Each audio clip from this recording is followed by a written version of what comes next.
নমস্কার বন্ধুরা, শায়রির ঘরোয়া রান্নায় সবাইকে স্বাগত জানিয়ে শুরু করছি আজকের রেসিপি।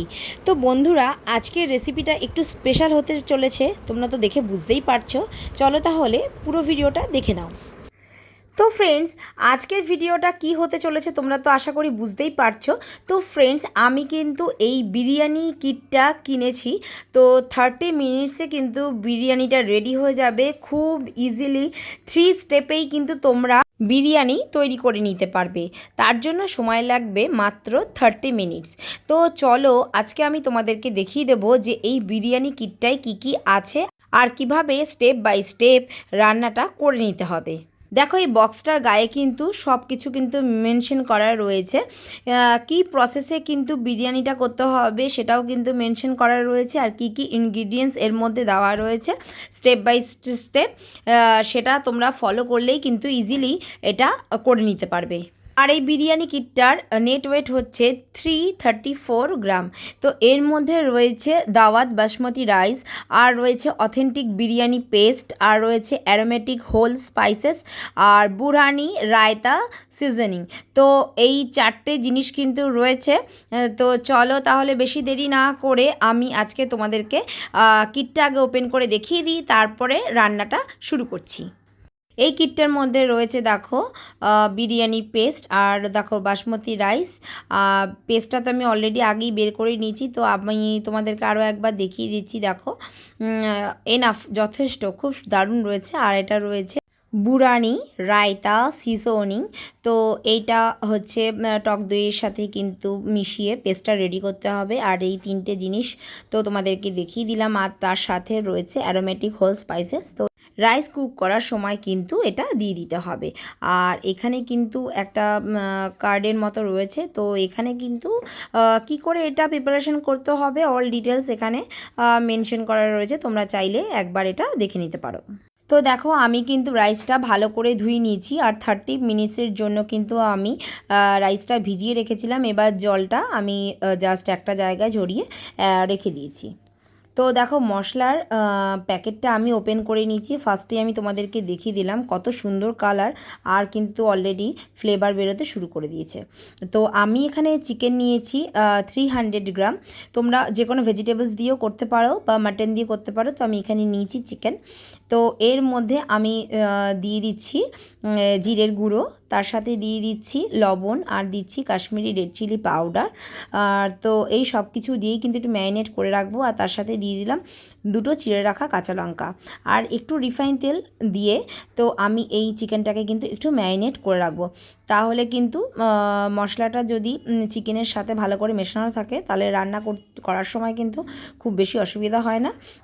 তো এইবারে একটা প্যানের মধ্যে কিন্তু আমি জল নিয়ে নিলাম। তো এবার এর মধ্যে ওই হোল স্পাইসেসগুলো কিন্তু আমি দিয়ে দিলাম। তো এবারে জলটা কিন্তু একটু ভালো করে বয়েল করে নিতে হবে। জলটা দেখো ভালো করে গরম করে নিয়েছি। এবার গ্যাসের ফ্লেমটা আমি কম করে দিচ্ছি। তারপর সোক করা যে রাইসটা রয়েছে সেই রাইসটা কিন্তু আমি এবার দিয়ে দিচ্ছি। দিয়ে দেওয়ার পরে এর মধ্যে আমি দিয়ে দিলাম 1 টেবিল স্পুন রিফাইন্ড অয়েল, আর দিয়ে দিচ্ছি 1 টেবিল স্পুন সল্ট। তো এবারে এই সব কিছুই কিন্তু একটু ভালো করে মিশিয়ে নিয়ে 6 থেকে 7 মিনিট অবধি কিন্তু রাইসটাকে আমি কুক করে নেব। 75% কুক করে নিয়েছি, আর জলটা ঝরিয়ে একটা আলাদা জায়গায় রেখে দিয়েছি। তো এবার একটা কড়াইতে আমি দিয়ে দিচ্ছি পরিমাণ মতো রিফাইন্ড অয়েল। এখানে কিন্তু রান্নাটা আমি রিফাইন তেলেই করছি, সরষের তেলে কিন্তু নয়। তো এবারে পেঁয়াজটাকে কিন্তু এরকম স্লাইস স্লাইস করে কেটে নিয়েছি একদম সরু সরু করে। এবার কিন্তু পেঁয়াজটাকে একটু ডিপ ফ্রাই করতে হবে যাতে পেঁয়াজটা বেশ লাল লাল হয়ে যায়। দেখো, পেঁয়াজটা কিন্তু বেশ লাল লাল হয়ে গেছে। তো এবারে আমি পেঁয়াজটা একটা আলাদা জায়গায় তুলে নিচ্ছি। এখন ওই সেম তেলের মধ্যেই কিন্তু বিরিয়ানির জন্য আলু দিয়ে দিলাম।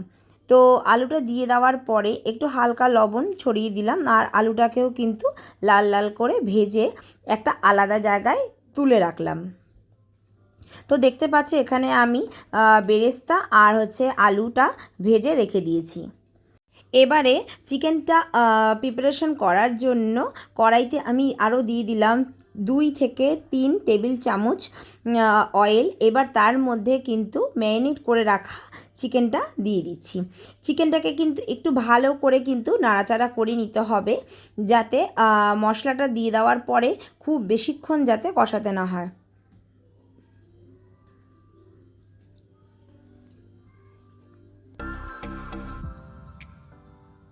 চিকেনটা কিন্তু ভালো করে কষিয়ে নেওয়ার পর যে রেডি করা গ্রেভি পেস্টটা রয়েছে সেটা কিন্তু চিকেনের মধ্যে অ্যাড করে দিলাম। এবারে এই পেস্টটা চিকেনের সাথে কিন্তু ভালো করে মিশিয়ে নিয়ে হাই ফ্লেমে মাংসটা আরও একবার ভালো করে কষিয়ে নিতে হবে। যখন দেখবে মাংসটা থেকে তেল সেপারেট হয়ে গেছে, তখনই বুঝবে যে এই প্রসেসটা কিন্তু আমাদের পুরোপুরি রেডি হয়ে গেছে। যতক্ষণ না অয়েল সেপারেট হচ্ছে ততক্ষণ অবধি কিন্তু এটা কুক করতে হবে। তার মাঝখানে আমি এবার রায়তাটা তৈরি করে নেব। তার জন্য এখানে আমি টক দই নিয়ে নিয়েছি একটা বাটিতে। তো এরপরে কিন্তু যে বিরিয়ানি রায়তার যে সিজনিংটা রয়েছে সেটা অ্যাড করে দিলাম, আর ভালো করে কিন্তু একটু ভালো করে ফেটিয়ে রাখলাম। কিন্তু খুব দারুণ ফ্লেভার, আর খেতেও কিন্তু খুবই টেস্টি। আশা করছি তোমরা দেখে কিন্তু বুঝতেই পারছো। চিকেনের গ্রেভিটা থেকে কিন্তু অলরেডি তেল সেপারেট হয়ে গেছে। তো আমি কিন্তু এর মধ্যে একটু জল অ্যাড করেছিলাম। তারপরে কিন্তু চিকেনটাকে ভালো করে আমি কষিয়ে নিয়েছি। এবারে আমি গ্যাসের ফ্লেমটা বন্ধ করে দিচ্ছি। দেন আমি রাইসের আর বিরিয়ানির লেয়ারটা কিন্তু অ্যাডজাস্ট করছি। এবারে একটা প্যানের মধ্যেই কিন্তু আমি প্রথমে রাইসটাকে দিয়ে দিলাম।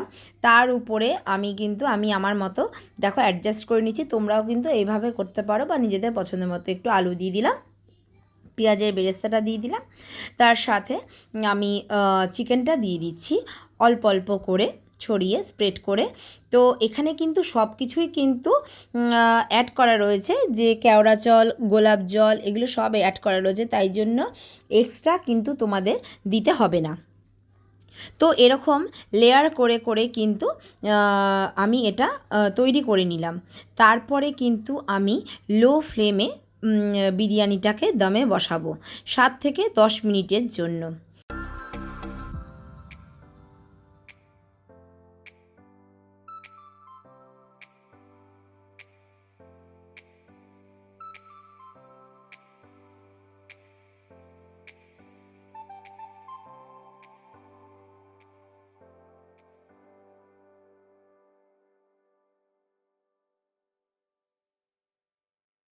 তো রাইসটাকে কিন্তু আমি ভালো করে ফ্রাইড অনিয়ন দিয়ে গার্নিশ করে নিয়েছি। দেন আমি এইভাবে লেয়ারটা তৈরি করেছি।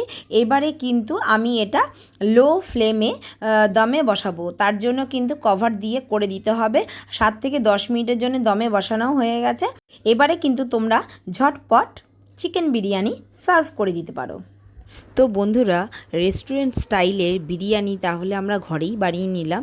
তো কেমন লাগলো আজকে এই রেস্টুরেন্ট স্টাইল কলকাতা বিরিয়ানি? অবশ্যই কিন্তু আমাকে কমেন্ট সেকশানে কমেন্ট করে জানিও। রেসিপিটা ভালো লাগলে লাইক করো, শেয়ার করো। আমার চ্যানেল নতুন বন্ধু হয়ে থাকলে প্লিজ আমার চ্যানেলটা তোমরা করে নাও সাবস্ক্রাইব। আবার আমি চলে আসবো তোমাদের কাছে অন্য আরেকটি নতুন রেসিপি নিয়ে।